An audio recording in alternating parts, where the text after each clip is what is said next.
What is up, YouTube? We have a new episode of On the Clock with Blue Chip Prospect and the Prospect On, and we are doing our top 32 rankings today. It's a very Yeah, exciting episode. How are you doing, Blue Chip? I'm doing very good as always. Always hyped to be talking about the draft. Always hyped to be talking about my top 32 or mock drafts and all this stuff. It's the reason why we do this. Is the reason why we put so much work into watching players and ranking players. So by the end of the year, we can have a top 32 that makes sense, that we're confident in, and yeah. So I'm excited to compare it with yours. I have absolutely no clue who are your players in your top 32. So for the first time, I'll see how good of a scout you are. we were supposed to watch players this year. I did not know that. I don't know. I just read The Athletic. And Yeah, yeah. I'm shocked, but we're gonna start from 32 to 1. I Yep. feel like that would be pretty cool. So we're gonna start with you. Who is your 32nd overall ranked prospect? All right.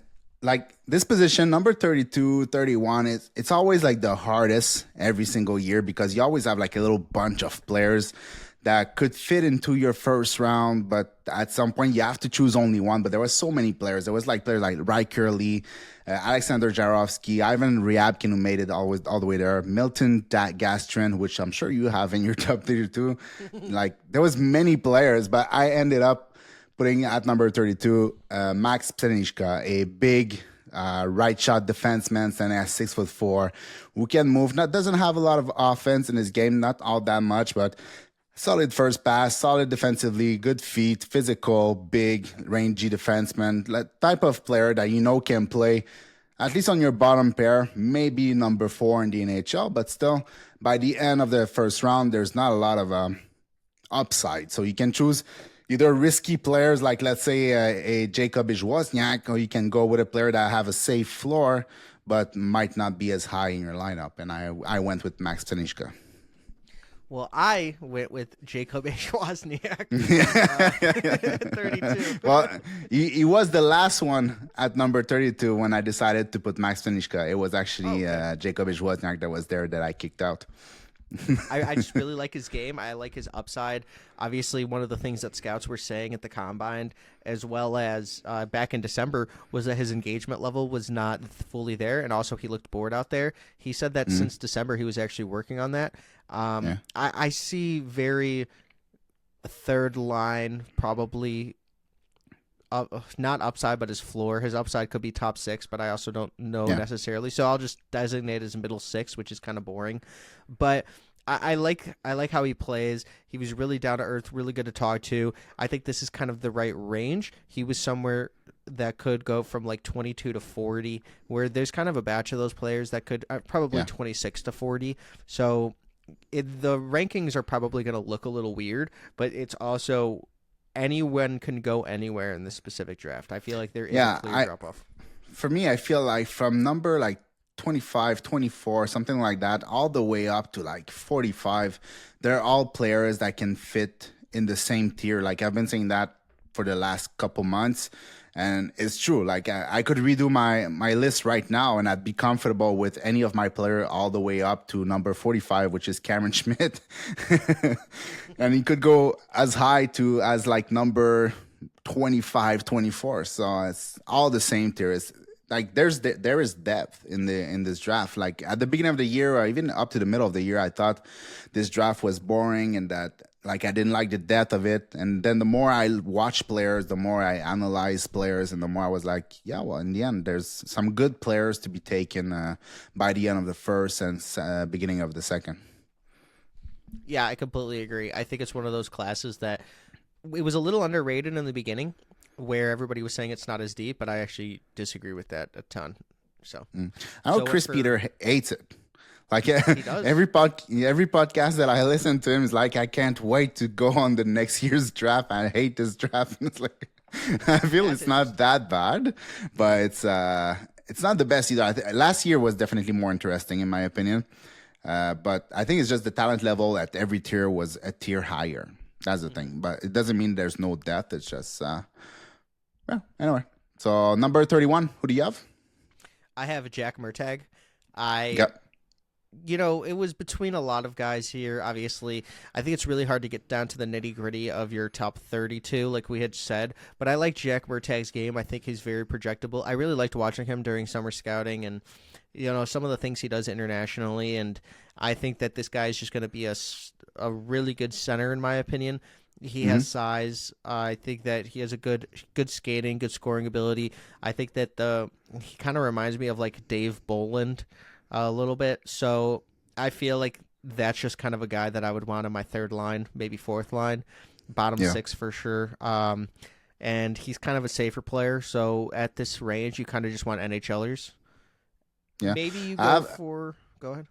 I have Jack Murtagh number 38, and he was in my first round almost all year long until I put like the finishing touches on the list. But he's one of those players that could be in it, could be out of it. Like I I don't like the consistency of his game. Like, yeah, I think he's a good skater. He has a good shot. Sometimes he's very like inside driven, but it's not consistent. Like sometimes you have almost to look if he's even playing.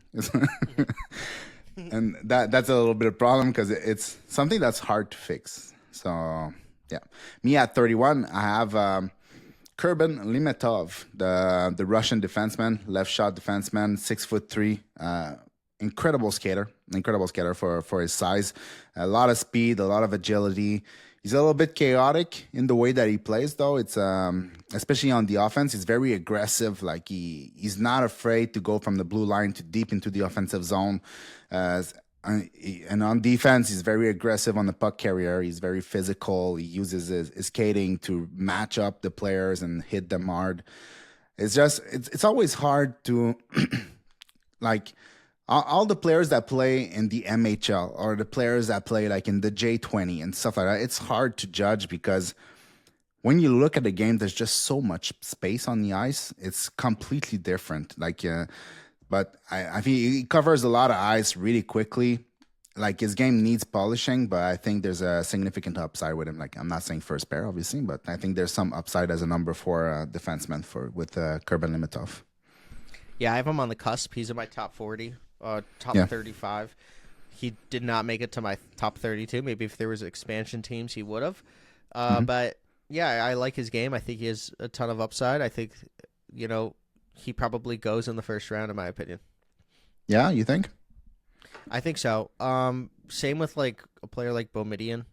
I think that Mm. those two players are probably going to go into the first round. It's always the guys that we don't expect. I know Boumediene is probably a lock in the first round, but there's always going to Yeah. be players that go that we don't expect. Like Simon Wang could go here, or he could go in the third round. Yeah. It's interesting. For sure, players like Boumediene, like almost 6'2", skates like the wind, plays in the NCAA. It's like it's a sure shot almost to be a first round. For Limitov, it's a bit touchy because it's MHL in Russia. Game is chaotic. Like I'm not sure if he's first round, but I don't think he's that far. Like he's not gonna be a fourth round type of player either. So, but you see, Sasha Boumediene, I have him 41, 41st. That's how you say that, right? All I'm right. surprised So, you have him that low. uh, I'm surprised you have him 41st. well, the thing is, I didn't like him at all season. So, but There you go. at the U18s, he was really good. So yeah, I don't know. I feel like especially at the beginning of the season, maybe it could have been a little bit higher. But when I get into a giant tier like the one I was talking about from 25 to 40 something, like once we're past the first round, I don't put a lot of attention in the order because it's just one tier. Like if I was a team, if I had a need, I wouldn't necessarily go with number 33. I could go with number 41 because this is a need that I have and they're all in the same tier. So there's not a lot of attention being placed on the numbers itself past the first round. But yeah, like the first half of the season, like what's his name in Boston? Willander, the Canucks, the Canucks prospect, the right shot Tom defense. Willander? Yeah. Tom Willander was. I feel like he was covering so much for Sasha Boumediene. I just I didn't like him. I don't have fair. much That's else. fair. Yeah, but I mean, He's still worthy of a first round pick. It's fine. So we're at number 30 now. Yes. Yeah. So at number 30, I have Shane Van Zaghe. Could Nice, probably same. be a little. Yeah, you too. Could maybe be a little bit higher, but I think the skating is holding him back a little bit. Like it's significant. The skating, the speed issue, not necessarily the speed, but more like the explosion of his feet. I think it's a little bit of an issue, but we'll see. But he's so like physical, and he has good shot. He has good hands in traffic. He's an intelligent player. He's gonna be probably a guy that's gonna play in your bottom six. I don't see a lot of upside on the top six for this guy, but he's a guy that's going to be very serviceable in your bottom six. Lots of violence and skills. Yeah, I absolutely have Shane Van Zaghe here. It's awesome to see that we both have the same pick. Maybe it'll be the last one. Maybe it'll be the first of a run. But, 216 pounds. He played really well in the MSU. I think his offensive ceiling is a little limited in the NHL. You know what you're kind of getting with him. Playoff player, in my honest opinion. You put him in your bottom six. He's going to work his ass off. He's going to hit. I really like Van Zaghe here. Yeah, and he played like 12, 13 minutes a night. So like it's not like he got. No, he didn't have a lot of opportunity to like create that much. So I feel like his point total is pretty good for the amount of time that he played. If you take like Colin Potter played 20 minutes a night, and he had 22 points. Yeah. So it's like he's really not that far, but he played significantly less. So, so he does have skill. It's just another reason why you're taking him. You're taking him for the smooching of players on the board. So, all right, number 29. One last thing on Van Zaghe, I thought it was interesting that he only played that much, so I lowered him on my board because he wasn't trusted by the coaches that much for only 13 minutes. But maybe it wasn't trust, maybe it was just his role. It's the NCAA. It's not, they don't always trust first year player high in the lineup. So that's true. So I don't feel same thing with like if you look at the CHL, most of the time like top players have top like ice time in the CHL, but if you look at, let's say, London, often even the top players in London, like for the draft itself, are playing lower in the lineup. They're not always like the first pair defenseman or the first center in London. Like, so you have to kind of know the teams a little bit, how they operate, and you can know with London that usually they're never first pair or first line in their draft year, so unless they're special talent, but... yeah, so me at number 29, I have your boy, Vaclav Nestrazel, or Vaslav, because even when I watch, they say Vaslav, so I was like, I called him Vaclav all year long, but now I learned that it's Vaslav. Yeah, I still don't know how to say it, but I feel that that's a really good pick. I have him a little higher, but I have Mason West here, 6'6" and a quarter. Yeah. Football player for Edina High School. I feel like it's one of those players that once he fully commits to hockey, he's going to become a better skater. He has a ton of offensive upside potential, but he hasn't really shown a lot of it. He's really good both levels of the ice. Transition, I think when his skating gets better, he'll get better. But it's just upside play. I think he's more of the upside play than Van Zaghe, so I couldn't have Van Zaghe over him. My issue with him is that even though he said he's committed to hockey, he's still going to play his last year in football. Yeah, that's tough. So I mean, if he does get good offers from top program or good money, good NIL money, like maybe he switch. Like even if he says no, it doesn't change anything because I heard that's what he said. Like he was asked this question by teams in interviews. Chris Peters, yeah. But I mean, even by teams, in interviews, and like he said, no, it's not changing anything. Even if they give me money or big contract, whatever, I'm staying in hockey. But things can change within a year. Yeah. Like that's a lot of time for things to change. So it could be a situation like Montreal that drafted Tom Brady in baseball, and he ended up going playing football. So. I wouldn't want that to happen with but I have him 40, but I can understand being in the first round because the potential is definitely there. All right, number 28, who do you have? Riker Lee. I really like Riker Lee's game. 5'7", and then now he's 6 feet. He still plays like that 5'7" player. I think he is going to continue to learn how to play in that body. He grew up around my area and played in the North Shore Circuit of Illinois, so we've heard him for a very long time. I really like how this guy plays. I think that he could be a potential stud, star, if he hits. Obviously, we don't know. It's kind of a mystery box, so I think that going to MSU is a really good decision. I can't wait for him to play with Van Sage over there and Mason West in 2026 if they're both still there. But yeah, I really like this guy. Very productive in the USHL. I think that you can't go wrong with Riker Lee. Yeah, it's I think I have it 33. He was the last one, to not make it.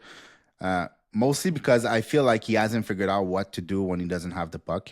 Like he's a guy that needs the puck on his stick, and even when he has the puck on his stick, he doesn't have great feet. He doesn't have great defense. He doesn't have he just doesn't know necessarily what to do when he doesn't have the puck on his stick. But it's a work in progress, and you can't expect every player to be responsible players right off the gate. Like some players, it take time to get there. Like you said, he grew up. I didn't know he grew up from 5'7" to 6 foot, like in the last year or whatever.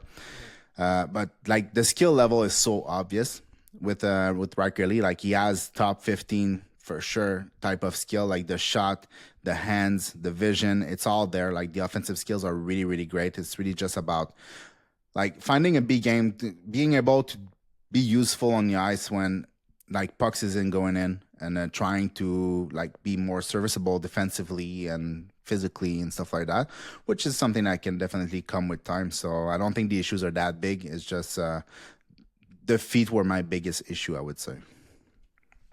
Yeah, that's really fair.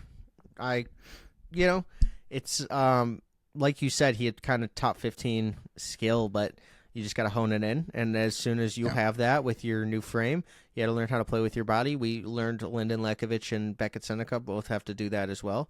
So I'm excited to see where Riker Lee goes and his development, because I think he's going to be one of those boomer bust players. And you need the right team. You need a team that's patient. Like before, when we had Marc Bergevin as the GM, like it was known that once he was fired, like the information I got out was that every prospect were left on their own, like to figure it out on their own.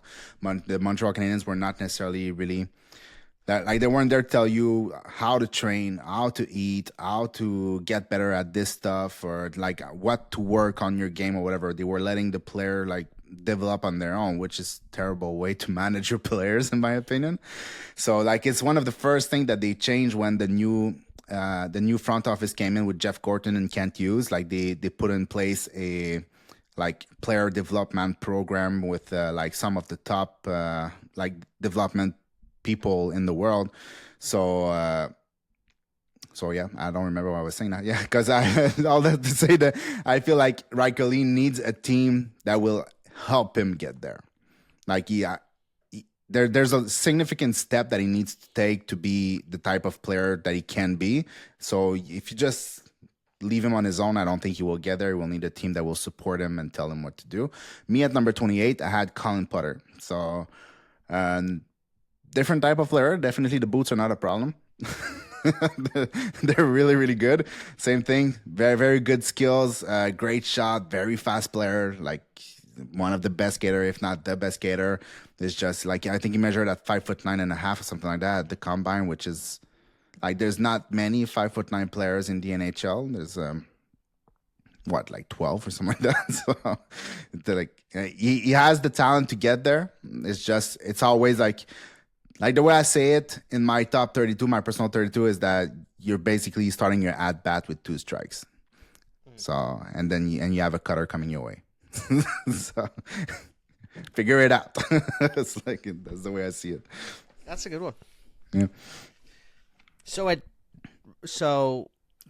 I have him a lot higher, but we'll get to him. And I think that he performed pretty well in the NCAA. But obviously, yeah, it's a long shot to make it to the league. But if he does, this guy's going to hit pretty well. Like you said, with 2 strikes. And Cutter Potter, I think it was kind of a funny one. Yeah. My nickname for Colin Potter is Colin Harry Potter because he's a wizard out there. But that's also, no one really laughs anymore about that. But at 27, go ahead. Yeah, go ahead. I was not going to say anything important. I was just say he's really nice to watch. So beautiful skater. But it's like, I say that every time I talk about him. So it's okay. It's true. Yeah. But at 27, I have a surprise that I think that you're going to be like, what are you doing? But it's Cam Schmidt. I like Cam Schmidt. I think he has a top 15 upside or top 15 skill in the entire class. Craig Yeah. Buttonham at top 8 this year, and one of his that's just not. And then now he's like top 16 in his mock. But when you have a guy with this much skill and he's a 5'7" frame, which we have like 3 guys in the NHL at that frame, it's gonna be tough. But this guy has the skill. He should have produced a little more, but I think that he plays a really good, skillful game. He has a lot of raw potential that I think could get untapped too. He's a lot smaller than I thought at the combine. He really is tinier, but you never know. He grows a couple inches or two. You have a steal here too. Yeah. Well, like the growing thing, like it's always the hope. It's rarely what happens. So I like you have to take him as a 5'7", not as a guy that will be 5'9". Yeah, Like you that's put what that I guy in a 5'10" frame, he's a player.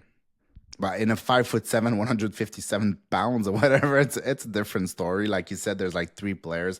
There's Caulfield, DeBrincat, Stankoven.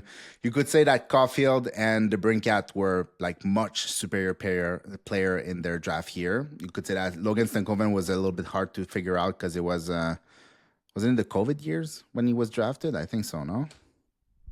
Like he didn't play that 20 much in his something. Yeah, yeah. His yeah. development was in the 2020s. I don't know when. His Yeah, draft I think was he had good production, but he played something like 15 games or 20 games or something like that. So it was hard to judge, which is why he went at the beginning of the second round. And I feel I'm not sure if he's as good as any of them. That's the way that I see it. Like for me, he's definitely not as good as Caulfield. Definitely not as good as DeBrincat. Is he as good as Stankoven? Possible, but Stankoven is. I don't know. I feel like he's a little bit special. I just don't see it, man. I respect it because I know the skill level. Like there's people who write to me on YouTube all the time telling me that I'm sleeping on Cameron Schmidt, and I understand it. I mean, a lot of people have him in their first round. It's just I cannot get there. I don't like he's starting so much further than every other player, and I don't feel like the skills are that great that you actually want that player. Like Caulfield was breaking records. So maybe like you have a 5'7" guy, but he's breaking records. So he's something different. Like even if he becomes good, is he good enough to be top 6 player that you rely on? I don't know. Maybe not. I don't know. Me, I have one of your guy that you probably won't like that he's at 27, but it's Malcolm Spence. You probably have him much higher than that. I just feel like he's one of the older player. Okay production, nothing crazy. I don't feel like the skills are that like they don't pop off that much. And like he's definitely a competitive player. He's definitely gonna have some value defensively. He's gonna have some value as a complementary offensive player. But I see him as a third line player. I cannot see him as a top 6 type of player as much as I want him to be. But yeah, so 27. It's still good value. It's just not a player that I would pick. Yeah. Yeah, as a Blackhawks fan, I would love if he fell there. Yeah. But yeah, you never really know. I think that he's a great playoff player, but I'll talk about him later because I do have him, obviously. But for 26, who do you have? I have William Moore. Kind of, I think I'm higher on Moore than most people. It's the way I'm seeing it when I'm looking at other rankings. I just feel like he has like a little bit of everything. Like he's a good skater. He's not a fantastic skater, but he's a good skater. He has good hands. He's 6'2". He's heavier than we thought he was because I think he was like they said it was 165, 170, and now it's like 180 or something like that. So it's not that bad. He developed some kind of power game in his game in the second half of the season. Yeah, I feel like that. Now, I don't remember who said that, but one of the comparison that I saw for William Moore was the guy in Buffalo that they traded from Matthew Savoie. Cousins. No. They traded Savoie for their second line center. Yeah. Who is it?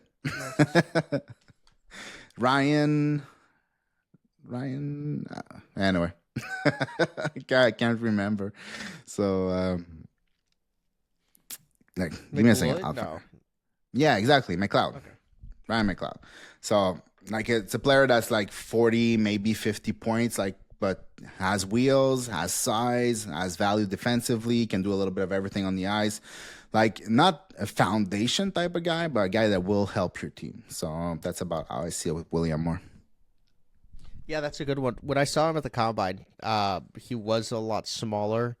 I did take him out of my first round, Yeah. which is kind of surprising. But here I have a very big surprise. It's Jacob Brombach. I really love this guy. I think that he is actually a first round talent, in my opinion, based on he has a lot of upside. I could see him going anywhere from this range to 40 plus. But this is just one of those where it's like big. Going to Minnesota, they're a factory for these kind of guys. I think that he has more defensive upside than anything. I mean, it's just I think you're drafting him to be your number 4, 5, or 6 defenseman. The offensive upside might not get there, but he can. This guy can do it all. He's gonna block shots. He's gonna get in those lanes. He's gonna. He's able to skate. I think that his ability to get every puck at the wall or eliminate you if you're going to the center of the ice is actually a superpower for him. I see him just as an NHL player in this draft. I think you're just trying to accumulate as many NHL players as possible. So that's why I think he could be a first-round pick. But it makes me think of Adam Kleber from last year. Like Kleber's a right shot, but that's what he makes me think of. I don't think he's as good. I was really high on Adam Kleber last year, but yeah, I see like same type of player, maybe just a little touch under. But yeah, I can understand it. Actually, he was in my top 40, and like 2 weeks ago, I did like my honorable mentions, like the player that didn't make the first round, and I forgot to mention him. And then when I finished the video, I was like, "Where's Rombach?" And I was like, "Oh, he's I didn't mention." Player. Yeah, I know.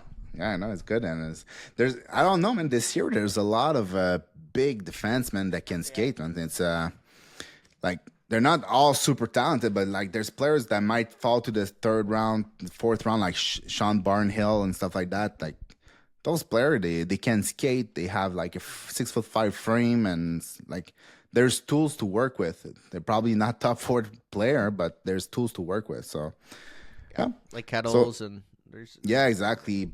Betkowski, all these people. There's a lot of them. Yeah. Number 25, I'll go. I have William Horkoff, which I had 33 before the U18s, and after the U18s, I moved him up into my first round.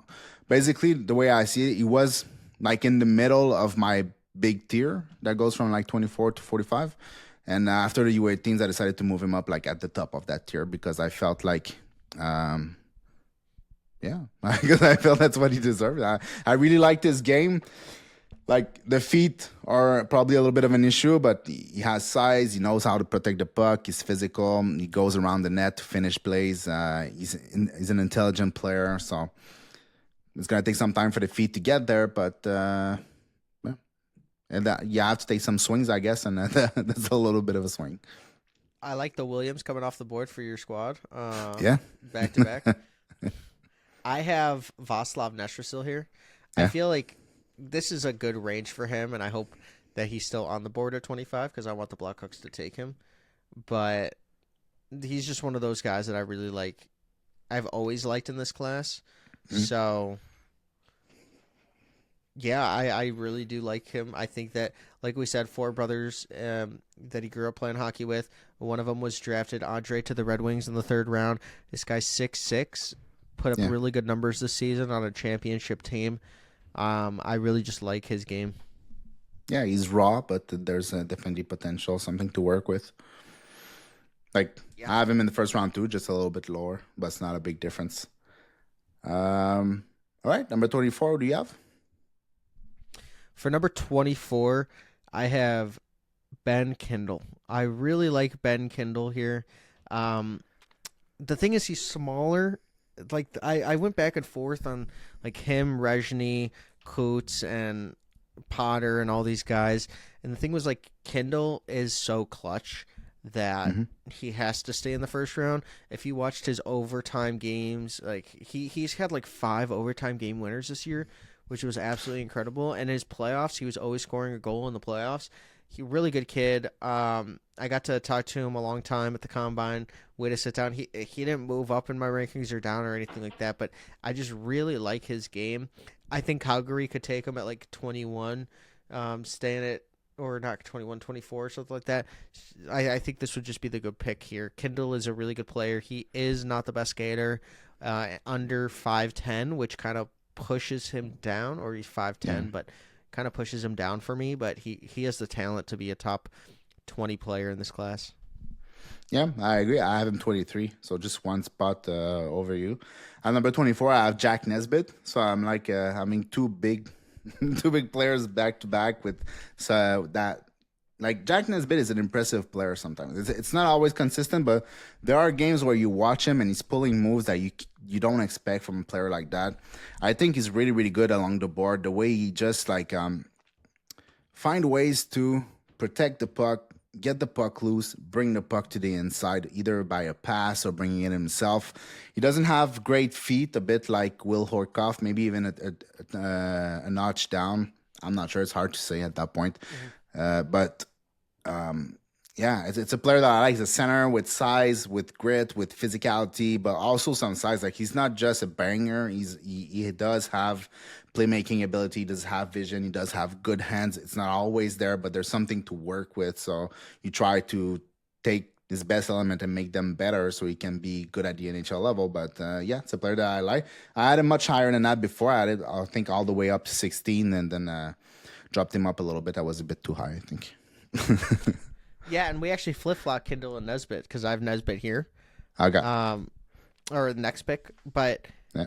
I really like his game. Old-style player, 6'4", big center. I think that he middle six for sure, probably on that third line. I could just see him being a really good playoff player. He has good skill, both good offensive and defensively. I think there's more value there on two-way. I don't necessarily know if his entire offensive package is translatable or as translatable, but I just really like him at this range. Yeah, me too. All right, so then I'll jump to 22 right away because I had Benjamin Kendall at 23 and you have Nesbitt at 23. At 22, I have my boy Bill Zonan. And yeah, for real? That's crazy. Yeah. Yeah, I think he's a very good player. Like for some reason he's falling off a lot in a lot of board, like out of the first round. And I'm the complete opposite. I had him out of my first round the entire season. And by the end of it, now he's like at the top of my top 20. Like, like not at the top of my top 20, but I'm saying like 22, so very close to the top 20. I just feel like he's such a workhorse. Like he has talent, he has size, he has physicality. He gets to point A to point B very like easily. It's not always clean, but he does get there. Good skating, good skills. He has good shot, a lot of good vision. He can make plays. I don't know. He does everything on the ice. Like, this guy will be an NHL player. But like, in which capacity can he reach a top six? I think it's maybe a limit. I think middle six, kind of third line player that can move up in the lineup a little bit when there's an injury and won't hurt your team type of player. But I wouldn't be surprised if he played on a second line either. I completely agree. He's one of the smartest players in the entire class. I think that middle six is probably the right fit for him. He is strategic. Obviously, I always say this. He was a chess star when he was a kid. I call him like an owl because he's always making the right movements. I always feel like he's in the right spot. He just got traded for 3 first-round picks in the queue, so obviously they think he's legit as well. That doesn't really have to go to anything into it, but Bill Zonin is one of those guys that I think you need in the playoffs. He's very smart. He's going to earn his minutes. I think that's also very important. I really like that we both have Nesbitt, Kindle, and Zonin all right there. It's really interesting, honestly. And I'd love to hear your next player because maybe it's a trend. Maybe we just like next here. one at number 21 is Blake Fiddler.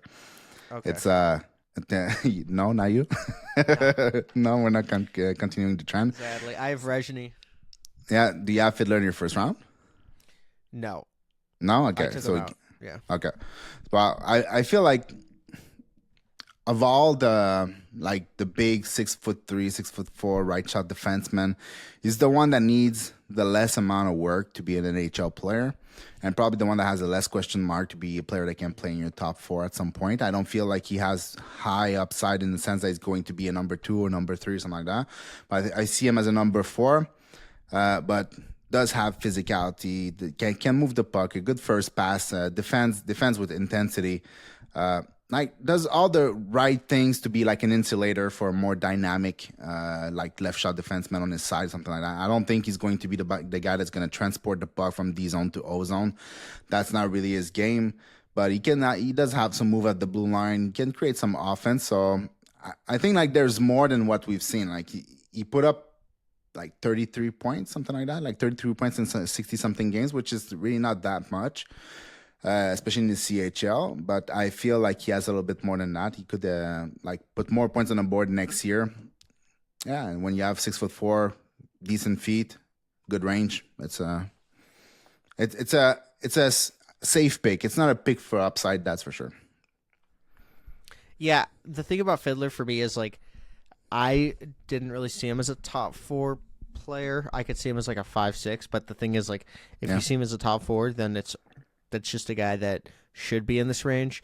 So it's kind of just what you think this player is going to be. Yeah. Also, I feel like, Reed, Aitchison, Hensler, those guys are probably all over him. Rambach is probably the player where it's like teams are probably going to pick Fiddler over him. But I couldn't really put him anywhere. He's 34 for me, so I had him right there. But obviously, if Fiddler's a second-round pick, I think it would be an absolute steal, too. I'm higher on this class than consensus, probably. I really do like just a lot of these guys. So I don't think there's a chance that he's going to be in the second round. Like, I mean, nothing. Sometimes things happen, but I would be very surprised if he made it all the way to the second round.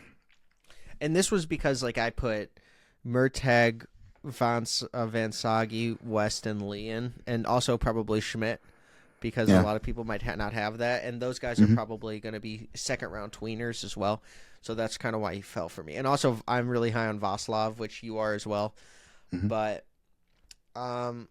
Rezhny for me, I don't think anybody helped his stock more than him the last 2 months of the season, the last 3 months. He put up incredible point totals the 6 games going into the playoffs, so then he just continued and maintained that pace, as well as playing internationally. He was awesome. So I put up Rezhny because he was putting up point totals like Gavin McKenna, and I was already higher on him.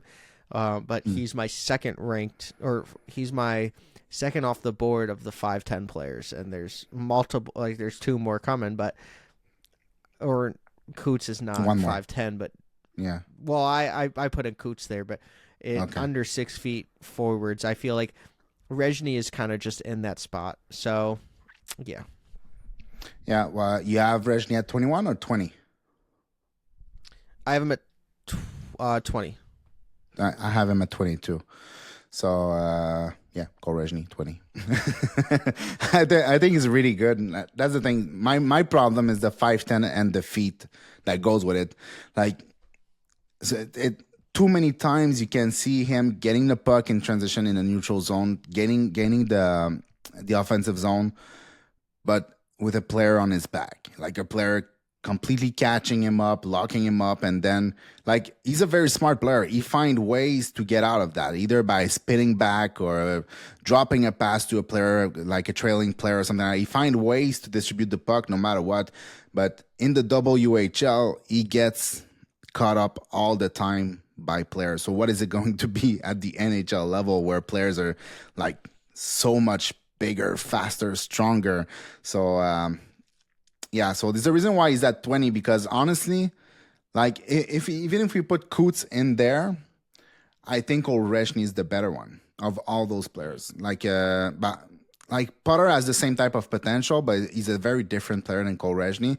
But I feel like overall, as potential, I think Cole Rezhny has the highest one. But he's not necessarily likely to get there because of the feet. He makes me think a lot of Nick Suzuki in his draft year, because Nick Suzuki didn't have the feet, was supremely intelligent with the puck. He probably had a better shot than Cole Rezhny, though. Cole Rezhny's shot is sometimes very soft. Sometimes it's okay, but most of the time it's soft. But incredible playmakers, incredible vision, average feet, average size, but like built like he's like 186, something like that, right? So it's not like he's light. He's pretty heavy. And Nick Suzuki was the same way. I don't know if he's going to be as good, but that would be cool. But yeah, Koresnian number 20. And at number 19, I have Logan Hensler, player that I've come up and down on all season. And that's where I settled. So sometimes I feel like I would be excited if the Habs take him. Sometimes I feel like it would be a little bit of a vanilla pick. Like I have a hard time figuring him out, but like the more you watch him, the more you understand. Like, just the wheels themselves are enough to make him a player. Like there's progress that needs to happen with Logan Hensler, but he's such a beautiful skater. Like he's not. I don't think he's Sasha Boumediene type of level of player or Kurban Nemetov type of skater, but he's not that far behind. He does have he's like 6'2", something like that. He defends well, can move the puck, but he's very good in transition with his feet. He's very deceptive with his feet too, and I like that. So yeah, I don't know what's his ceiling. I have like no clue, but I like him. He said that obviously right-handed Jake Sanderson, he has cooled on me a little bit, but the thing is I really like Logan Hensler, but it's going to be surprising to see where he lands. I feel like I had him higher than I should have earlier in the season, and then I kind of put him down a lot. But it's just I think he's going to have a really good bounce-back season. I had a surprise, but I had Colin Potter here. Really good skater. Like you said, one of the best in the draft, probably the best. Played really well at ASU this year, NCAA level. I feel like, he's just one of those guys that you kind of want on your team with that speed. His player comes for himself, where a lot of the smaller guys that were fast. He said he looked up to Connor Bedard. I think the Blackhawks could probably take him at 25. I just really like his overall game. And I don't... Obviously, the size is the issue, and will he be able to translate? I don't know, but that speed is just NHL ready. So, yeah, for sure. It's all about how much an advantage those feet are going to be at the NHL level. For me personally, the way I see it, you plug him in the NHL tomorrow, and it's already an advantage. I feel like he's already like faster and more agile than 80% of the NHL. So I don't think. I think they will be he's the kind of player that even though I have him at 28, right? But if the Habs take him at 17, I won't be disappointed. Like I just need somebody else to believe in him for me to switch and be like, okay, he deserves to be there. He's an impressive player, man. He's really impressive. It's a 5'9" again. It's the same thing with Cameron Schmidt. Impressive player, but he's 5'7", so it's just the way I see it. Do you have Logan Hensler outside of your first round or? Yeah, I did put him outside of my first now. Okay. The only problem is I would like him to be on the Habs, and I feel like there would be good fits. The only problem is his floor. It's not as high as some of these other guys, even like Blake Fiddler, but his upside is good. Like I think he's going to come out and show the entire world next year that he is what he should have been, but the thing is I can't put him ahead. Maybe the Rombach one is the one that I'm taking a swing on. He could be 25, 26, 27, same with Boumediene, but the thing is I put Logan Hensler from 16 to not in my first round, so he was the biggest faller in my entire class from the start of the season, which kind of stinks. And I did, it just stinks because I did interview him, and he was one of my first interviews and stuff. But watching the tape, I see the mobility is good. He's a good skater. He has that offensive instinct and offensive upside, but it's hard to pick a player like that. Could he be in your top four? I think so, but I don't know if he's going to be a top four of a championship team. Maybe he's a top 5, top 6, or about bottom pair, but I'm not really sure with Logan. Yeah, that's rough. That's rough. You don't pick that in the teens. You have to believe that he's more than that to do that. I think he has top 4 upside, personally, but I'm not always convinced. Like I said, if the Habs take him, I'd be okay because I feel like they would see something in him. So I would be like, okay, that's a good pick, but. Yeah, it's I understand. I really understand. Like out of the first round or late in the first round, or it's hard to size up and understand what is going to be, what's his floor, what's the ceiling. I don't see a world where he's Chase Anderson, but there was not a world where I thought Sanderson was going to be what he is. Yeah. So, like, I didn't think he had that much of an offensive touch. Like, he did have some. And the question, man, is there any NCAA defensemen that look good in their first year in their draft year? Jake Like, Sanderson didn't, which is interesting. yeah, but exactly. I'm trying to think about it. Like, there's not a lot of defensemen who played their draft year in the NCAA. First off, and I can't think of a single one who did look good. I can think of a single one at all. So, Well, I think Sanderson had like a 6.75 point per game, and Logan Henser is like a .38, something like that. okay. So they both had similar points, but I don't actually remember. I think that it was a bad choice for him to go to the NCAA in his draft year. It's This tough, guy man. would've been a top When 10 you're a winger, man, your job is basically fly down the wall and try to make something happen. When you're a defenseman, you have so much work to do. You have to take care of the transition. You have to take care to defend the rush, defend the cycle, clear the crease, get the puck moving the other way on retrievals. People try to dump it behind you and then hit you in the board, and it's like it's a completely different job. And I can understand, like, you jump from USHL or USNTDP and to the NCAA, man, yeah, it's a tough job. it's a tough job, especially in your draft years. Like, so maybe he is Jake Sanderson after all. All right, number 18 to Udiap. I have Coots here. Yeah, me too. I really like Coots. Yes, so it's the Coots pick. This is just one of those guys that I think has the ability to be a middle six center for you for a long time. He plays very tenacious. He is a mosquito out there. Cam Schmidt said that he was the hardest player he played against. I really do like his game. He was Captain Coots, obviously won gold for Canada. Somebody that always has that ability to knock you off the puck when he's back checking. I like his defense too. His transition is great. Mirka said he was the best player I'd ever had a teammate in, and he was playing against like men, so he had men on his team. I just like Coots. I think he's an NHL player, middle six for sure. Yeah, I think that's his floor. Yeah, I think there's a chance he's a second line center. So somebody this week on YouTube asked me what I thought of Coots, like between Demidov on one side and was it Dak? No, it was not Dak. It was Demidov on one side. Hage? Yeah, and Hage on the other side. So I was like, man, that's a good line. Like, it's missing some size, but like you have Demidov driving the bus, you have Coots taking care of all the hard work, and you have Hage bringing in the speed, like in the Hage, skills. yeah. It's that would be a great line. I feel like if there's a place where he could be a second line center, it's like a place like Montreal, like between these two players. It's a good combination. I feel like he does have it in him. He does so many good things on the ice consistently, game after game, shift after shift. But it's just like, if you look at the production, he had like 63 points in 60 games or something like that, which is not enough.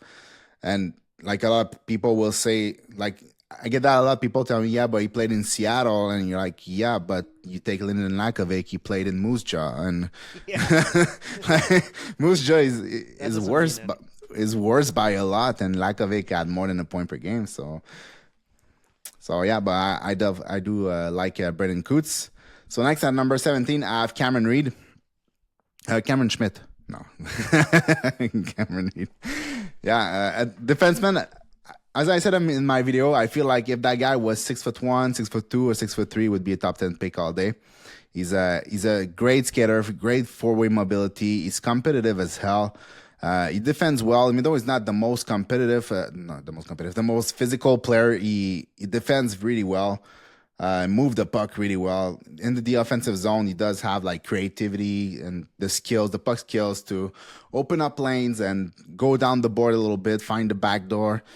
Like, I don't know, he's a player that I've grown a lot on. And even though he's a left shot, I heard a lot about the Habs liking Cameron Reed a lot. And even though he's a left shot, and we do have a lot of left shot even in the pipeline, he's a player. Yeah, I'd be happy if they drafted him because he's really good. Yeah, that's a really good pick. I have Malcolm Spence here. Yeah. Somebody that really good playoff player in my opinion. I think that he was somebody that had the vibe and the aura to him when I was talking to him. It was just really fun to talk to. I think this guy has star written on him, but I don't necessarily think he will be a star in the NHL, but it's just like he thinks he's going to be a star in my opinion. Like he knows his role probably will be middle six, but I could totally see him being a first line contributor, like third worst forward, but you're up there and just providing a ton, like offensively, defensively, back checking. He's going to be violent in the playoffs. I really do like this kid a lot. I'm probably a lot higher than him than consensus, but he's somebody that I always look back at. And I'm like, that's a guy that can play. Yeah, I was looking at the elite prospect like ranking thing that they have, the whatever, and I love to look at the scout, what scouts are saying about players, and one of the scout was saying about Spence is like he's a good player, but in this draft he might go top 16, and that's gonna tell you a lot about this draft because he shouldn't be a top 16 type of player, but like he has a lot of value. It's just I don't know how much offense he's going to bring at the NHL level. Like even at the CHL level, he's not driving the bus. Like he's like I don't know. I find it hard to see a player who's going to put up a lot of points. Like maybe he's a 40-point type of guy who's going to be physical, who's going to bring a lot of value defensively. But yeah, maybe I don't know. It's But tough to evaluate, especially in this draft for him. And he's like a September birthday too, or something like that. So it's like he missed last year's draft by a couple of days, or so. That is tough.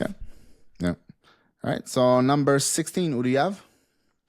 I have Carbonneau here, and I think that this could be where he gets drafted in the real NHL draft too. Maybe he goes higher. I see best shot in the entire class. He could go top 10 if people like his NCAA, if he goes to the NCAA, but he's going to obviously have really good season next year with Bill Zonin. I think if he goes there, those two players are going to be absolutely incredible together. Really good skater. I think really good passion. You can see it in the game. You can see it when he's off the ice, when he goes to the bench. It's just one of those guys that's going to get on his teammates for not having that hockey IQ that they have, because he really does have incredible hockey IQ, and he wants everybody to play at that same level. I really like Carbonneau. I think that probably other people might have him higher than I do, but there's just so many good players in this class that I have to put somebody down here, you know? So, yeah, Carbonneau here. I have Cation Aitchison. I think next for me. Yeah. Well, like I think it's a player that's going to go higher than that in the draft. I don't think he's going to follow the way to 16. I love his physicality. I love the fact that he puts a lot of point on the board, 26 goals, all this stuff. He does a lot of good stuff, but his game is a little bit all over the place too. Like defensively, it's a work in progress. The feet are a work in progress. Gets himself out of the game a lot by trying to be physical. He's late on plays because the feet are not good enough. So, like, there's definitely upside. There's upside as a player that's going to be really, really tough to play against, which is great. But it's like it's not there yet. So you have to project that he will be there, or you're or you're not doing a right choice. But I like him. He's so competitive. He's really physical and obviously scored 26 goals in the O this year, but he's not a very good skater. Stephen Ellis said that he's a worse skater than Porter Martone, and not a lot of people are talking about it. I do think that he gets drafted before some of the other defensemen like Jackson Smith, and I don't actually agree with that. But like I have him in my next ranking, but he is probably going to go a lot higher, maybe to the Penguins or the Rangers over there, 11 and 12, maybe in the first round. I mean, top 10 picks, but I think that yeah, I'm pretty sure he goes in the first round. I think just saying. Aitchison, you're right. I would not bet with you on that one. I would not. Bet okay. So who do you have at 15? Yeah, Aitchison. That was it. Oh, So it's late. no, I get it. I Can't get it. follow anymore. Me at 15, I have Lyndon Lakovic. Oh, okay. Uh, yeah, that's basically like the beginning of a tier for me there, and it's a tier that goes all the way up to number 7. So all those players all the way to number 7, I'm comfortable with them, like mismatching them. Basically, it's just like there's some separation between player. Lyndon Lakovic, great player. Like when he gets going, he's fast. He has hands. He goes inside when he needs to. Like he hasn't learned how to use his body to his full capacity yet. But I think people saying he's uncompetitive and not physical is a little bit overblown. Like I mean, he is competitive and he is physical when he needs to. It's just not a constant thing. It's something like that for players that are bigger anyway. Because like you take Martin, he's not like a physical player night after night. Like those players already have like a big advantage over other player in the CHL. They don't need to use that physicality every single day. So yeah, I think he has a lot of element. One of the best shot in the draft too, in my opinion. Like not the best, but like at the top of the draft. Good hands, has good vision too. Like he's not a playmaker, but I think he's has like some power finisher type of element in his game, and could definitely be like a complementary top 6 player for sure. Yeah, I have Bear here, but that's just because of the injury. Lakovic is my next ranked player, so you could. I like Carter Bear. I really think that this is probably low. He is walking, he's skating, he's doing like off-season activity. He dodged a bullet with that Achilles injury. He should be out 6 to 8 or 12 months. I feel like this would just be a really good range for a guy that you can totally see in the playoffs. Bottom 6, probably not. I would say middle 6, yeah. Maybe second line. I think that he could totally be a second line forward. I don't know about center, but winger. Plays really good on the outside and inside. He's not afraid to do the dirty work. 2 years ago, he said he didn't even know he was going to be in this position, so he's very down to earth, very grounded. I just like Carter Bear.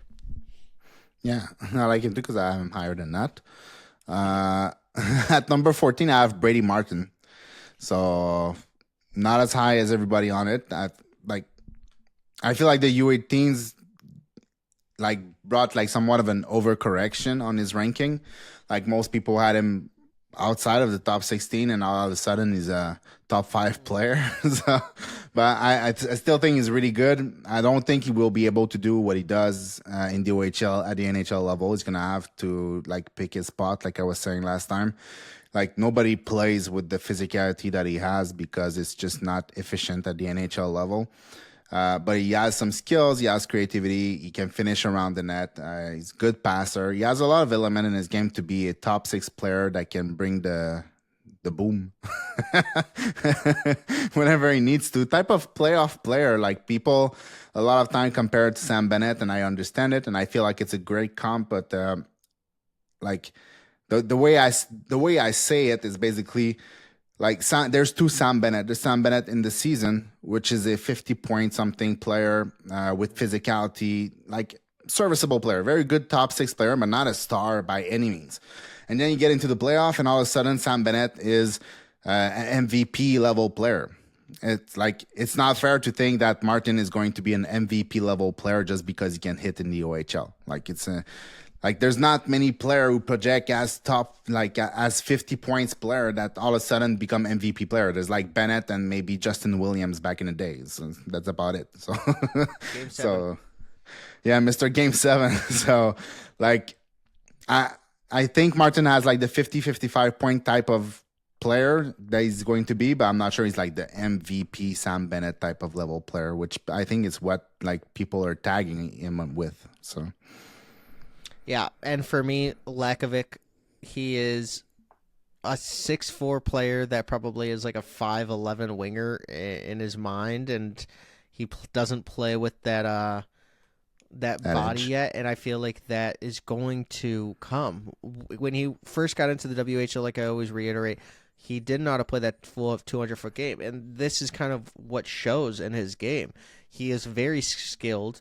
It's something with his hands, with his edge work, with his skating is awesome. I think it's a very above average for his height specifically. He has a ton of upside. His agent said he was going to go in the range of 10 to 20, which is, doesn't mean much in any ranking, but I'm just saying, like, this is a guy that you take and you build around a line. Yeah. I just really like his game. I like him as a person. He was a leader for Moose Jaw. They won a championship the year before this year, and he had a rough season this year with that team. He missed some time with injury. I think that they are a retool team with him on it, so maybe they dish him at some time in the season, but I just really like his game. Yeah, I agree. So, number 13, who do you have? So, number 13, I actually moved Martin down my board today because he was actually at 11, but Martin is just not somebody that I would want my team to take in the top 10. I feel like obviously he could be a great player, but I think we're getting to the point of like what is going on with the draft. Martin should not be top 4 in my honest opinion. He doesn't really have that skill set, especially the offensive skill set or even the defensive skill set. He's not like a Selke winner. He doesn't have the height. He doesn't skate like a Colin Potter. He hits well at 170 pounds, but he's also hitting like other 170-pound players. Those hits aren't going to feel that. He's 180, no? The combine was like 185 or something like that. 185 at the combine. So it makes more sense because a guy at 170, I don't think they can hit the way he hit. It doesn't make sense whatsoever. Yeah. But even then, he's still a 6-foot guy. Like he's not Tom Wilson. He's not 6'3", 6'4", a train coming your way. He's train coming your way, but at 6 foot. It's different. All right. That's interesting. I mean, still not top 4, but no, for sure. I mean, I wouldn't be mad somebody take him like at number 10 or at number 9. It's not the end of the world. Personally, I would prefer a player like Victor Eklund or something like that. I think there's a significant gap in terms of skill that you're losing because you want a player that can hit. But it's their problem. Me at number 13, I have Radim Murka. Probably the second defenseman to go in the draft because of the 6'6" and right shot factor. Like everything has been said about him. He's decent skater for his size. He's physical when he wants to. He can move the puck. Beautiful goal at the U18s when he went coast to coast and made a move at the net. It's just like he has potential. I'm not sure if he has first pair potential, but it's not impossible. Like the number 2 can insulate kind of a future Lane Hudson or something like that. So obviously he could be that type of player. But on his own, I don't think he's a first pair type of player, but definitely top 4 potential for sure. Yeah, that's great. And then we're at 12. Who's your number 12 overall? Jackson Smith. Jackson Smith is my number 12. I think if there's one player outside of Schaefer that has the chance to be a first pair defenseman, is Jackson Smith because he has a lot more offense. At least he looks like he has a lot more offense, even though he produced less. I think in terms of point per game, he's a little bit under Radim Murka. But I think it's obvious when you watch him, he has a lot more creativity. The skating is really, really good for his size. Like, there's 2 ways to see it. Like he does have defensive side laps. Sometimes it's not always clean. The decision making is not always clean. So it could get better, and he's a Thomas Harley, a Travis Sanheim, something like that. Or it could not get better, and he's a Mike Matheson. So Mike Matheson has incredible feet as a defenseman. He can shoot the puck. He has move at the blue line. He can transition the puck. He can defend to a certain level. But there's always those mistakes. Oh. So it's like, I think like his floor is a little bit like a Mike Matheson, and his ceiling is much higher than that. I agree with you. I got attacked by my dog. Yeah, I saw that. I heard him howling, and I was like, he probably thinks I'm somewhere else. I'm surprised you survived. So who do you have at number 12? I have Cam Reed. I really like. I know this is probably really high, but he's somebody that it's understandable. Really with Kitchener, yeah, he was productive. I think his offense is more translatable than some of the other guys. Like Kayshawn Aitchison probably gets flipped with him, and the thing about it is like it's not anything other than Kayshawn Aitchison skating. It's just not NHL level, as well as if that translates and if he gets better, obviously. But Cam Reed, not as big as the other players, but his offensive skill set as well as his mobility is better at 6 feet. I think that being an April 2007 birthday also helps him too with his upside, just slightly. I think he also is a NHL ready, like not NHL. He is a more projectable NHL player, maybe in their top 4 than some of the other guys in my eyes. But yeah, I think I like Cam Reed, honestly. Yeah, I agree. I really like him too. It's just the 6 foot factor. Like 6 foot is not that bad, but it's always like you want that defenseman to be like 6'1" at least, 6'2" for some reason. 6 foot is really not that bad, but it's in my head. Yeah, totally get that. Yeah. All right. So next at number 11, I have Carter Bear. I ranked him. I made him lose maybe 1 spot or 2 because of the injury, but I didn't go all the way down to, I think you have him at 14, 15, something like that. Yeah. Like, I hope it doesn't like slow him down because he was already like at best an average skater. Like he's not dynamic in it with his skating. He has a little bit of a hunch over position when he's skating, so it's already like not great. It's just average. So if he loses a step because of the injury, that could be not great. But if he doesn't, he's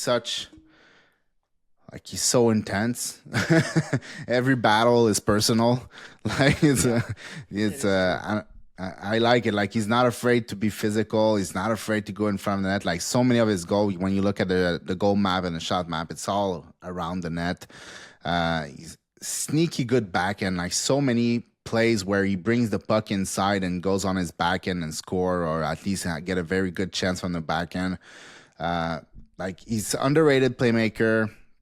Very intense. Like he does so many good things. Like he's going to be if he can put up like 55 points or something like that at the NHL level or more than that, he's going to be a fan favorite because he's going to be like a dog on the bone, just hunting players, being efficient defensively and offensively, being physical, being intense. It's, yeah, I really like him. Like you said, like we said before, like some type of Brendan Hagel.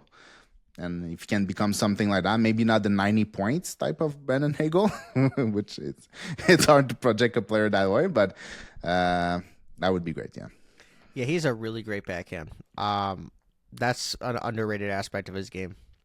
But I have Jackson Smith, and it's tough because I wanted to put Jackson Smith in my top 10, but I really do like him going to Penn State. 6'3", really good offensively. I think that also he should have had more points in the WHL, but I think that was because of like the situation and luck, honestly. Not to say that that's like scouting, but he could have been a point per game player in the dub, especially this year. I think that he could potentially put up really good numbers at Penn State. I feel like it's really good for his development. I just like this kid overall. He's been in this range for a very long time for me, but like a player like America, who's next on my list, kind of jumped him just because of the right hand defenseman. I really do like the way America plays. 6'6".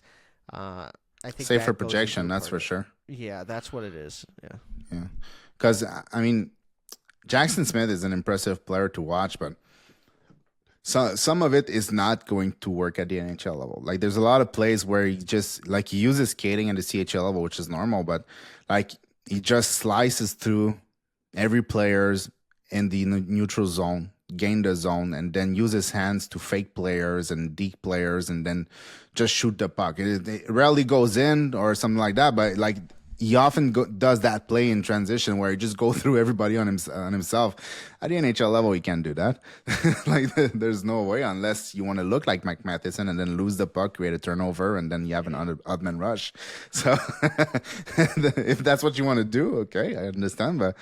But yeah, like he has the potential. It's just I feel like there's still a significant question mark in his game. Like I think Elite Prospect has him as number 6, if I'm not mistaken, which is like I can understand that ranking. It's a risky ranking. Like at 6 you have to take a big risk to have Jackson Smith there.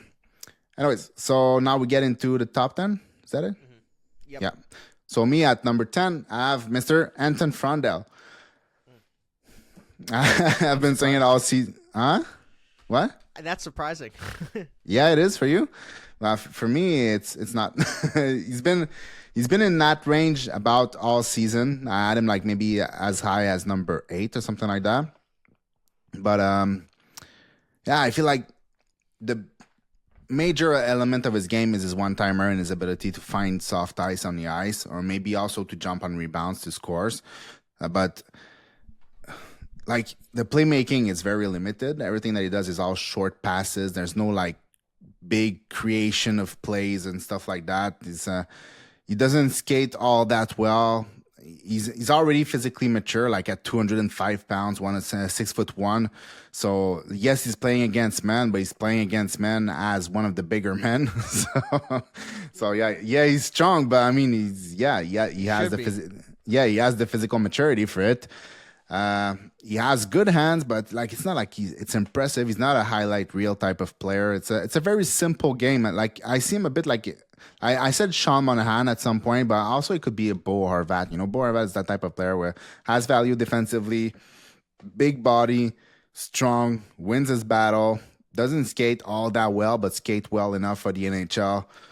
Big shot. He takes him more from the bumper than from the flank. Anton Frondel is probably going to be from the flank, but like he has more scoring upside, I think. But like that type of player is how I see it from Anton Frondel. Yeah, and I had Mirka, which we had already discussed. Big, right-handed defenseman. I feel like that would be good. All right, so number 9. For me, it's Victor Eklund. One of those guys that I do like Victor Eklund, and when I was watching him, he did play a lot better in some of those games because he was play driving, always driving to the center of the ice in the middle, not afraid to take a hit to make a play. He was obviously the big play driver for Anton Frondel and was 160 to 170 pounds the entire year. That takes a lot when you're playing in the second league in the SHL or Sweden, and I feel that he did play well in the playoffs. Obviously, none of those guys that are rookies that are never really get a lot of playing time, but he did do well in his time. I think that obviously I think he could be a steal in this entire class. He's going to fall because he's 5'11", but he's one of those guys that every time I watch, my jaw drops. He's just really good. And the way I see it is Victor Eklund is like right now, to me, like it doesn't have to be the consensus, but to me, Victor Eklund is a better player than Anton Frondel. I agree. Yeah. But he is 5'11", 170 pounds. So the projection, when you project like a 5'11" winger who plays like he's 6'3", but he's still 5'11", like is he going to be able to sustain that at the NHL level? How well is he going to be? How well is he going to be able to do the same thing at the NHL level that he does in the Allsvenskan? While when you compare that to a player like Anton Frondel, who's 6'1", 205, plays well defensively, doesn't have the same feet, doesn't have the same skills, doesn't have the same play driving, but still the projection is much easier. Projects as a center, big shot, all this stuff. So I understand why most people have Anton Frondel in front of Victor Eklund, but for me, Victor Eklund is a superior player right now. And I think you know by now that I'm not necessarily the biggest fan of the smaller player. Like I often like lower them down a little bit in my list, but like Eklund is the exception. Like he's something else. Like if there's one player that has a chance to be the next Jarvis, the 5'10", 5'11" player that can play physically, can score goals, can make plays, can play defensively, can do a little bit of everything, can transition the puck. If there's one player who can do that, it's going to be Victor Eklund because he has that type of skill set and that type of mentality. It's just, there's not a game that I've watched this season where Eklund was not the superior player as opposed to Frondel. Like there's not one game I was like, oh, Frondel was better.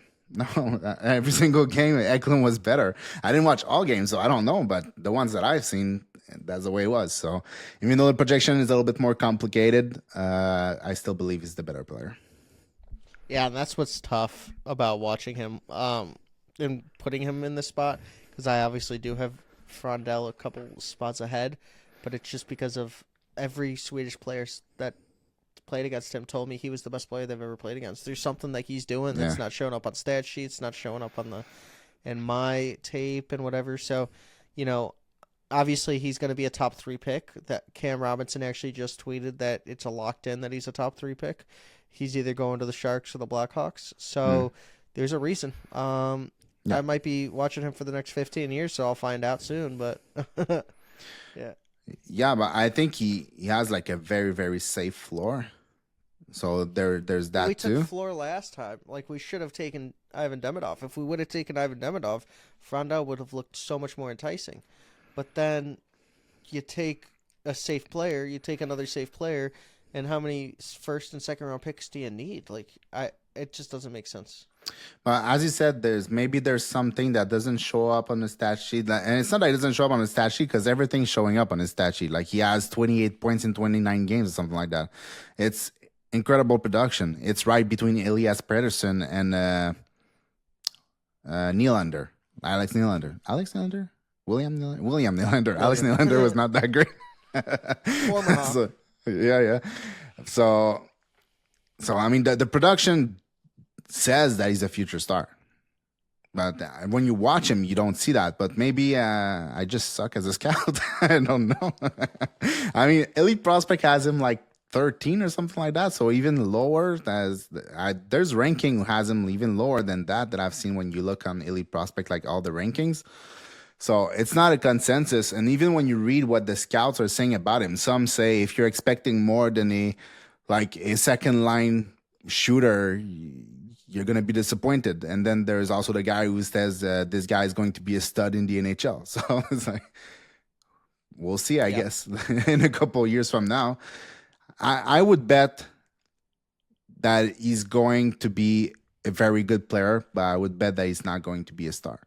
Let's say he's a touch over Anton Lundell. It's a very good player. Is it a top 3 player? Mm-mm. Yeah, that's how I see it.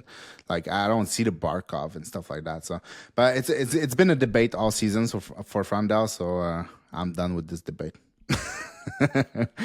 So next up, who do you have? At number 8, I have a surprise. I have Justin Carbonneau. Oh, wow. It's a player that I had in my top 10 in the preliminary. Hard word. So I had him in my top 10 at the beginning of the season. In my mid ranking, I pushed him out a little bit. I think he was like 11, 12, or 13, something like that. And I ended up just putting him back there because I just think he's a rare package in the sense like you don't get a lot of player who can skate like him, can shoot the puck like him, can handle the puck like him, that can drive the inside like he does, can hit player like he does, but also come in a 6'1", 190. No, I think he measured at like 205 at the combine, something like that. So like he's a heavy player, big player, skates super well, very powerful shot, plays on the inside. He's intense. He has that fire in him to win. I don't know, and I don't know what you want more. Yes, there's some decision-making issues sometimes. I agree, like everybody else. He does have like that hero puck type of hockey sometimes when nothing is working. When the puck is not going in, he doesn't have much of a B game. He's not very involved defensively and stuff like that. So there is work. There's stuff that needs to be done, but like the good stuff is just as obvious as the bad stuff. Like there's a lot of good stuff to bank on when you look at him. And like I said last time, like my comp for him is Philip Forsberg. So if you get something in the same range as a Philip Forsberg with the Justin Carbonneau, that's a top 8 pick all day long. So yeah, I had McQueen. 6'5", right-handed center. I think that a ton of upside, but you also have the back injury, and there's also just really good players. So I've talked about him a lot. I think that this would just be the right range. Yep. So number 7, I have Jake O'Brien. Probably the best puck distributor in the entire draft. At least at a standstill. Maybe not in motion. But I feel like like him too, there's things that need to work. Like the pace needs to take a step, and not because his skating is bad. His skating is not bad; it's average, but it's just the way he plays takes a lot of time with the puck on his stick. Like it's not always like moving the puck quickly. He likes to slow it down a lot, and like we were saying last time when we were doing like the mock draft, or I don't remember which video we were making, but there's not a lot of players who plays like him at the NHL level. Like finding a comp for Jake O'Brien is not something that's easy. There's somebody in the comments who said Krejci in Boston, which makes sense, but yeah, there's not a lot.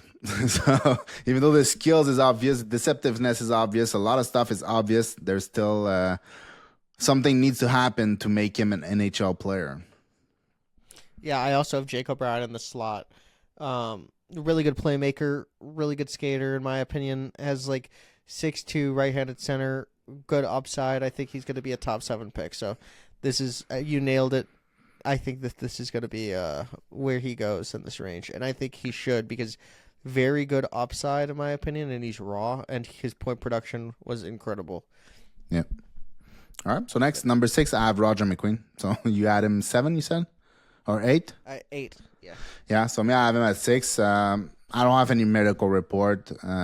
He said the first injury was misdiagnosed or something like that. What's true, what's not true, I don't know. I don't have the information, so I just place him as, like, don't care. Yeah. As the player he is. And I think, like, he has so much potential. Like, if he clicks, he can be one hell of a player. So I think 6 is a good spot to have him. Like there's not a lot of player like him, 6'5", who can basically do everything, right? He has good hands, good skating, good shot, good playmaking, deceptiveness, good. Like there's nothing you can ask of him more. He has everything. Yeah, I had Denourier here. I feel like this would just be a really good spot. When you go to the top 5, it's just really hard to get into there. He had 2 bum wrists, played wing most of the season. I think he's a true 2C, maybe a 1C if he absolutely hits. Yeah, I really like him. I don't think that the Q should hamper his stock. He's an awesome player to watch. Yeah, then why at which position? 6 or 5? 5. Okay. Yeah, at 5 I have James Higgins. Oh, 6. 6. Sorry, 6. Okay. 6. Yeah, at 5 I have James Higgins, and basically I was fighting number 5 and 4 with Porter Martone, and I decided to go with James Higgins at 5 and Porter Martone at 4. And the way I see it is, like, if I compare James Higgins to, let's say, Logan Cooley, I think I prefer Logan Cooley in his draft year. If I compare Porter Martone to, let's say, Slavkovsky, which is in the same draft at the top of the draft too, I prefer Martone over Slavkovsky. So if I prefer Cooley from the same draft and I prefer Martone over Slavkovsky, there's like no way for me to put Higgins over Martone. So yeah, 5 and 4, Higgins at 5 and Martone at 4. I had Frondell at 5 and Higgins. Is that wishful thinking or? No. Sorry, I had Frondell. I had Frondell at 5 and Martone at 4. Okay. I really do like both of these players. Frondell for me is just, like we had said, really good shot. I think that he's one of those players that is going to be a second line player, but like that shot also gives him so much upside. I don't necessarily First power play, second line. That backhand is absolutely incredible. Did you see that video where he backhanded it with one hand? Yeah, I know. The NHL video they posted today. Well, I saw that a month ago or whatever. Okay. Then they reposted it because I posted it, got like 400 likes, and then they posted it from the guy from his Instagram. So yeah, well deserving for that guy because that was an awesome clip. But yeah, I think that that's an awesome player. If the Blackhawks get him, I'll be on board. There's a reason why the Sharks want him as well. So I really hope Misa's the pick because he's obviously very high up on my board. Can't get really high, but Frondell, it's tough. And then Martone, for me, it's the skating.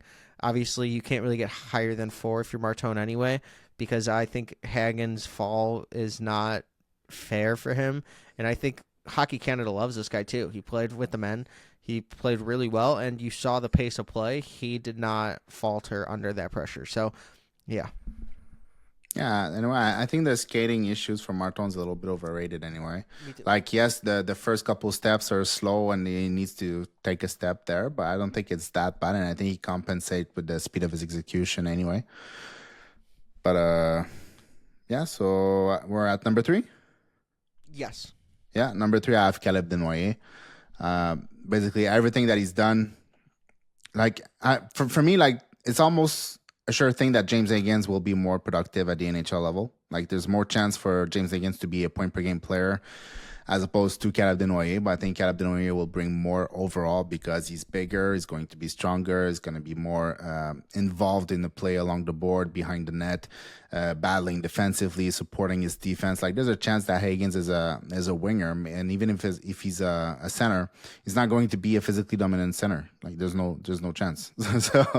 so what scares me with Caleb Desnoyers is the pace. He's not a guy that plays with a lot of pace, doesn't have great feet. Like, it's average at best. And players, like, sometimes there's very, very good players that have average feet that just doesn't, it works like not that great at the NHL level. If I think of Lafreniere, like, he had everything to be a stud in the NHL, but didn't have the feet, and it's been very complicated at the NHL level. And it could be the same for Caleb Desnoyers, but I think Caleb Desnoyers is a more intelligent player, less like skilled player, more like cerebral type of player that's going to be a stud. Like, he did everything with two wrists that were broken, whatever, and a bum shoulder. So, like, maybe he's even better than that. I completely agree. I think that this would be a phenomenal, pick for the Blackhawks. I don't know who we're going to take. I really don't. It's like Cam Robinson just tweeted that someone's going to take him top 3 Frondel wise. So, I have no idea. But Desnoyers, obviously 62% faceoff percentage this year, but mostly playing on the wing after those injuries. They said that he hurt his bum wrists in November, and yeah. I think you were the one that said he might need surgery on one of them. So that's kind of crazy to me. So. Yeah, but I didn't know. I asked the question if he needed surgery because he has issues with 2 wrists, and he got the MRIs. I just didn't know if he needed surgery on them. So, sometimes surgery is not that bad. It's just it needs to be fixed. So, but one way or another, like they named him captain, right? So they expect him to be there for the beginning of the season. I would hope so. Is he still gonna even be there? That's the question. Yeah, if he's still there. But I guess they did that with the intention of... I guess he talked to his client before doing that. I don't know. Oh. Maybe not. All right, so number 2, Michael Misa. Like most people. I don't have Schaefer. I don't have him over Schaefer. I'm not trying to be cute. I don't think Michael Misa is in the same tier as Schaefer anymore. Like, for a long time this season, I thought, like, maybe they were close. But the more... Like, I rewatched games from Schaefer, and I think he's just too special, too dominant to be in the same type of, the same tier. Like, Michael Misa is a very good player, but I don't feel like there's anything really like elite about him. I would say like every attributes would probably grade as high end, like type of similar to Celebrini last year, but Celebrini had an elite shot, elite hands, close to elite feet, like. Instead of being high end everywhere, he's like mostly elite everywhere. So Michael Misa is like the poor version of Michael Celebrini, if you want. Yeah, I think he's going to be a really good player, but like I can see Matthew Schaefer being like somebody who's in the conversation for the Norris every single year in the future. I cannot see Michael Misa being a player that's in the conversation for the Selke every year or for an MVP or like production type of award every single year. So, yeah, number 2. Yeah, so for me, it is Misa number 2, and then Schaefer number 1, like everybody else. I think you put it out a platter. I think they're on the same tier, and it's neck and neck. Yeah, you have him in the same tier? Yeah, I do. Yeah, okay. It's just like what Michael Misa did this season and what Schaefer, did this season as well. I think Michael Misa's was more impressive. Michael Misa was also ranked higher at the start, and then now it's all Schaefer. So I feel like I'm a big Schaefer guy, but also I can't put him outside of the same tiers, both of those, because he didn't really show it. We obviously, when you look back, he's like, holy moly, this guy was good, and he silenced every doubter on offensive, and on his offensive game, as well as, in Team Canada, he was the best player on that team. I just really wish Misa was on that Team Canada, because we would have known immediately. That is what makes this hard. If Maybe Misa they didn't was want him there- after the playoff he had. Maybe they were like, oh yeah, okay, -10 in 4 games, okay. Stay home. He was hurt. I'm joking, anyways. The That whole would team have was been terrible. So. crazy. Yeah. That would No, have no, been but crazy. I understand that. And he has his production is in line with players like Marner and Yeah. Spezza back in the day. So those are big time players. Tavares, Kane. No, not at all. He's not in the same production as Kane. I've seen a lot of people saying that his production he's the most productive player after Kane in the last decade or something like that. The reality is that when you put in a point per game, common denominator, it's not that close. Kane is at 2.5 points per game, and Misa is at 2 points per game, which is in the Marner, Marco Rossi, or Spezza type of level. And Patrick Kane was on the same level as McDavid. They were both 2.5 and 2.55. So it's 2 tiers. It's not the same. Yeah. So yeah, that was good. Top 32 in an hour 30. You almost fell asleep. I hit a wall there. Yeah. If I was Cam Schmidt playing against your squad that you drafted. I don't know what happened. It's okay, man. All right, cool. So that was it for today. I hope you guys enjoyed. As always, see you in the next one, if there's a next one before the draft. If not, it's going to be after the draft. And that's it. So peace. Peace.